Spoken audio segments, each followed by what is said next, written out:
Welcome to WTF Media. If you love crazy, unbelievable stories, make sure to subscribe and hit the bell so you don't miss out. Let's jump right into today's story. Sitting in a jail cell on my last day inside. I'm actually quite happy that I'm sat here at the end of my stretch. I learned a lot from the old lags in here. I think the story that led me to this time and place is an interesting one. It all started when Sally, my wife, and I moved into a posh new estate in a new town on the outskirts of London. It was full of young up and coming go-getters, much like ourselves. It was fun to mix together. There were some single blokes, and there were some single lasses, but mainly married couples, and some just living together that can't be bothered to get married. There were parties most weekends at someone's house. We were all youngish, vital, up-and-coming middle management types in a range of lawyers, advertising agencies, and estate agents. I had been an aircraft mechanic and even got to be a supervisor before I found out that I could sweet-talk people into spending more on a house than they needed to and sold them a mortgage at a good rate. Well, good for me anyway. Sally was a minor sales executive in an advertising agency. We were all really quite well off, and life was good. We would quite often all meet up in a local wine bar midday on Friday to whinge about clients who didn't know they were being ripped off, full of mutual back-patting. One particular Friday I phoned Sally to let her know I was not going to get there until about 3 or 4 o'clock. I had some stupid clients to catch up with, and I would see her there when I finished. I pitched up at the bar just after 4 o'clock, and the usual crowd was there. I couldn't see Sally, so I asked one of the girls where she was. She wasn't feeling well, so Gerald took her home. Sally and Gerald worked at the same agency, so they are going to be a bit friendly. The problem was that Gerald was a bit of a womanizer and a bit of a twat when it came to women. He had that "I am God's gift to women" attitude. We all had seen the drunken arguments between Gerald and his wife Fiona because of his flirting. It may have been more than flirting. They had only been married less than 2 years, although they had been together for several. Not a marriage made in heaven. Sally and I thought the God's gift to women had palled a bit with Fiona. Feeling a bit bemused, I drove home. I couldn't see Gerald's car around nor Sally's. Hers was probably still at work or the bar car park, and Gerald would have gone home in his. Assuming my wife was poorly upstairs in bed, I was a bit careful how I approached the house. I opened the front door and went upstairs. I heard those sounds no married man wants to hear if he's not involved. Oh yes, deeper. Stop. We shouldn't be doing this. Stop. Stop. If Mike catches us, he will fucking kill us. But that is so good. I took out my mobile phone and switched on the video. I set it to record and gently opened my bedroom door to see. Lo and behold, Sally was on her back with a naked Gerald pumping away at her on our bed with her legs wrapped around his back. Fuck. I took a few seconds of video to get a dose and shut the phone down. The first thing I wanted to do was throw up. The second thing I wanted to do was to cause some damage. The second part was going to be easy. I went into the spare bedroom and dragged out my old cricketing kit bag. I took out my cricket bat and approached our bedroom. They were still having at it. With an almighty kick, I smashed the door open. The look on their faces was amazing. Gerald's face was even more amazed when the bat caught him on the side of his chest and he flew off the bed into the wall. I grabbed Sally by the back of her long hair and threw her off the bed into the corner next to him, shouting, "What the fucking hell are you doing?" as if I couldn't see. "Mike, babe, it's not like it seems," she replied. "Oh yes, it is exactly like what it fucking seems. You are shagging that fucking twat in our bed." Gerald was now standing up, holding his ribs. I grabbed him by his long, poncy blonde hair and threw him onto a bedroom chair. Sit there before this cricket bat comes in contact with your bollocks. I got my phone out and showed him the video I had recorded and said, "You sit there or I send this video to your wife." He sat still. I looked at my wife huddled in the corner. I shook the cricket bat in front of her face and said, "If you move, this bat will come in contact with your pretty face and you'll look fucking ugly by the time I have finished." I had some nasty, nasty thoughts. This twat was going to be scared for the rest of his life. He will never come near my wife again. I went downstairs and grabbed some rope, 2-inch wide black tape, and some wire, the sort of stuff we use on aircraft to stop nuts and bolts coming undone. It's stainless steel at about 0.5 millimeter thick, looks like cheese wire.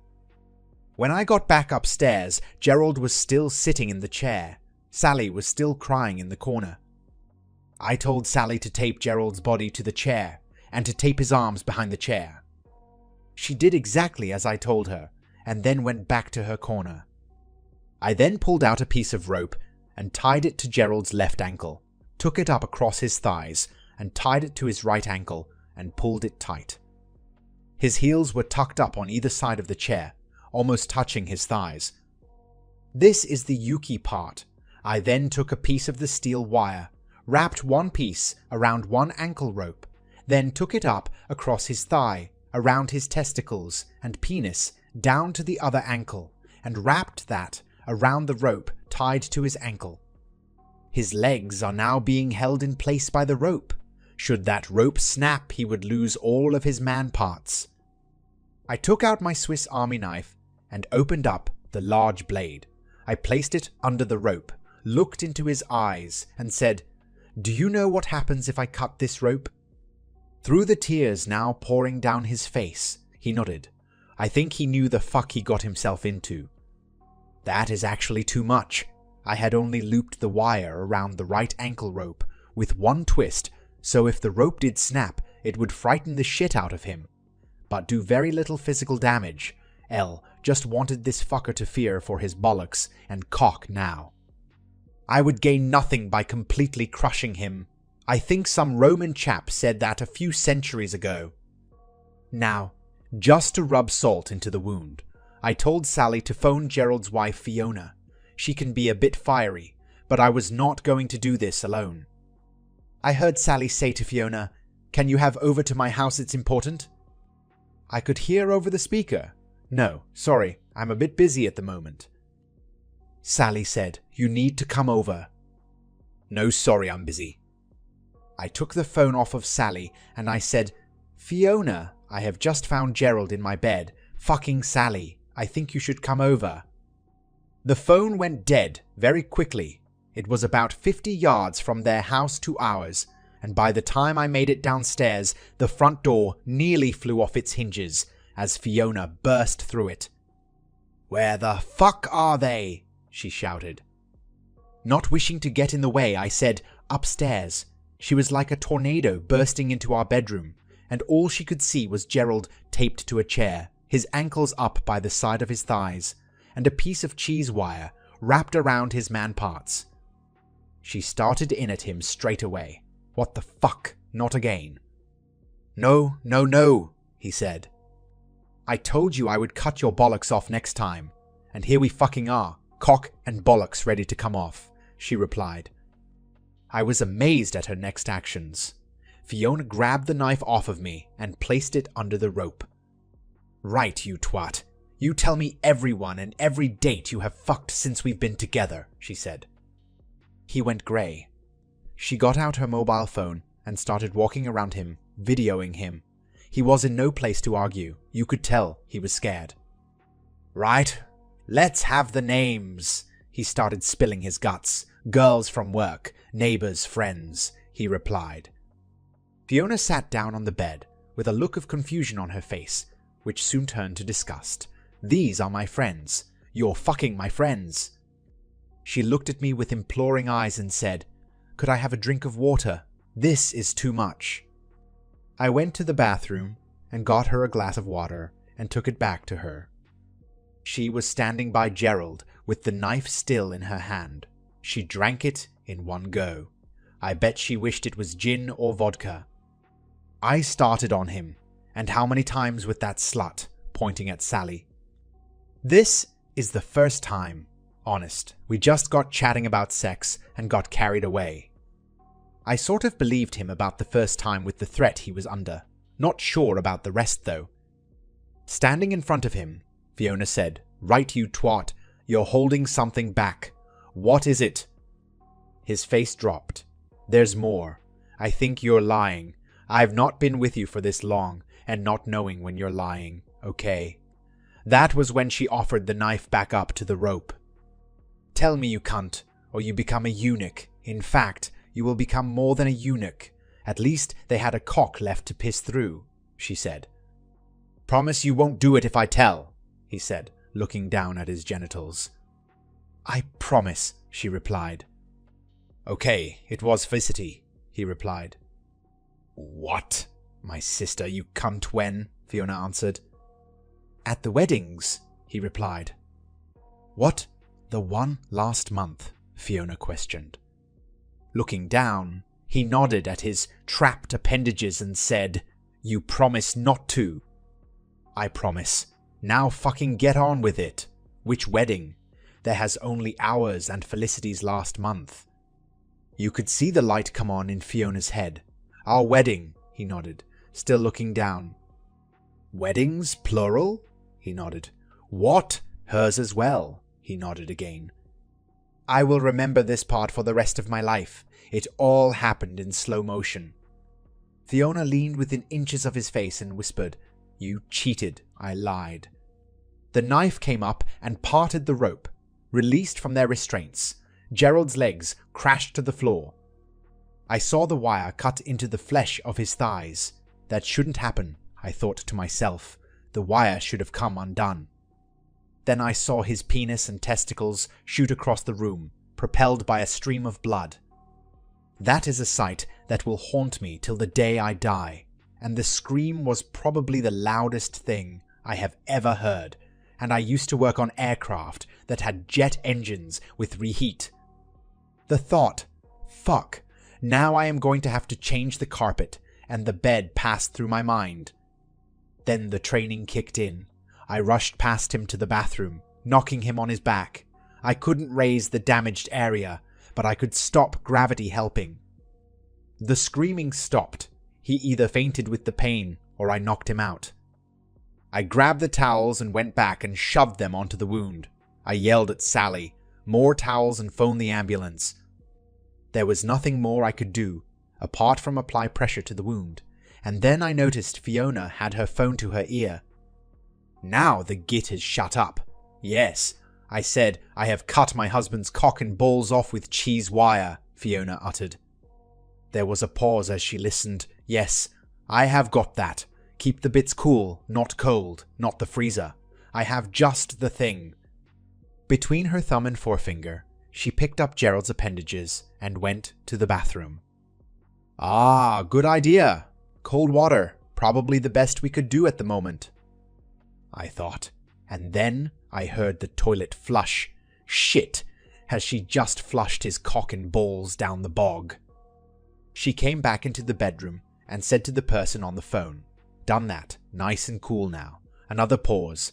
"No, not a game. The bastard was cheating on me. Won't do that again, will he?" And she laughed. More towels. He was looking very pale now. The first to arrive was the police. A young constable came through the bedroom door and said, "What's going on?" And that was as far as he got when his dinner joined the mess on my already dirty carpet. Fortunately, the paramedics were made of sterner stuff and had probably seen it all before. "Well done, mate. We got this now. You probably saved his life. Where are the bits?" he asked. "I think she flushed them down the toilet," nodding to Fiona. "Oh fuck," was the reply. "She must have been really pissed off." "Shagging your wife's sister at her and your own wedding will do that," I replied. Fiona was being escorted out to the police car.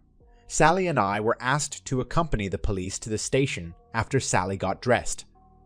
The interview with the police was quite simple. I told them exactly what happened from my point of view, including the wire not being twisted and should have come off. Fiona told them her story, and fortunately for me, she admitted that she had tightened the wire as it was coming loose, and she didn't want to ruin the illusion. She was just a woman. How would she know about how to lock off cheese wire? Nobody believed her, but couldn't prove it. I went down for 3 years for false imprisonment. I was fortunate in the judge. I found out later that he had been cheated on by his wife. Otherwise, I may have got a longer sentence. Apparently, it helped that I saved his life by what I did. I only served 18 months. The GBH charge didn't stick as I pleaded temporary insanity, finding my wife being shagged by one of our friends. Fiona got a suspended sentence for illegally disposing of human body parts, or some such thing, and had to attend a psychiatric hospital. Sally was an innocent party and was not charged with anything. I divorced Sally, and it came through whilst I was inside.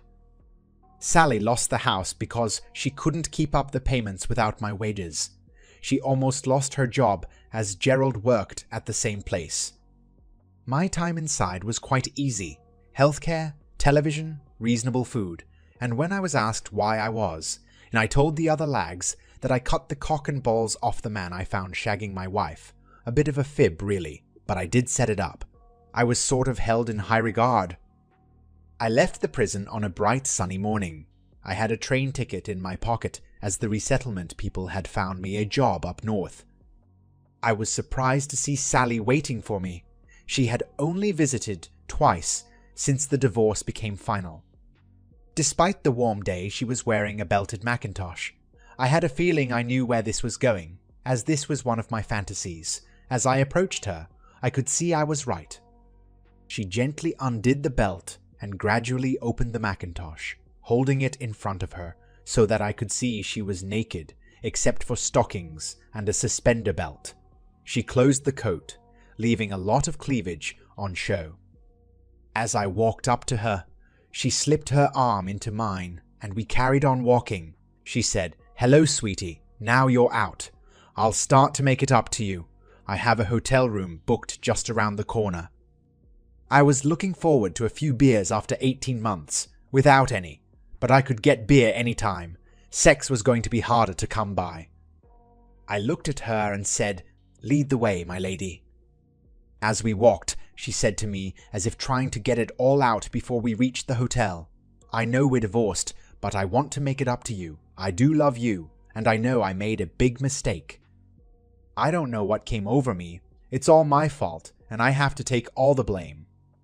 Can you find a way to forgive me, please? I will prove I can be faithful. I know it won't be easy for you to trust me again, but please give it a try," I grunted. "Please just think about it. Please just think about it," she asked. I just grunted again. We went to the hotel, and the looks we got as we walked through reception told me this was a fairly usual occurrence. People coming out of prison and jumping straight into a hotel room. She swiped the card, and we entered the room. Sitting on the dresser was a bottle of gin and some tonic water. She smiled and said, "You better get undressed whilst I get you a drink."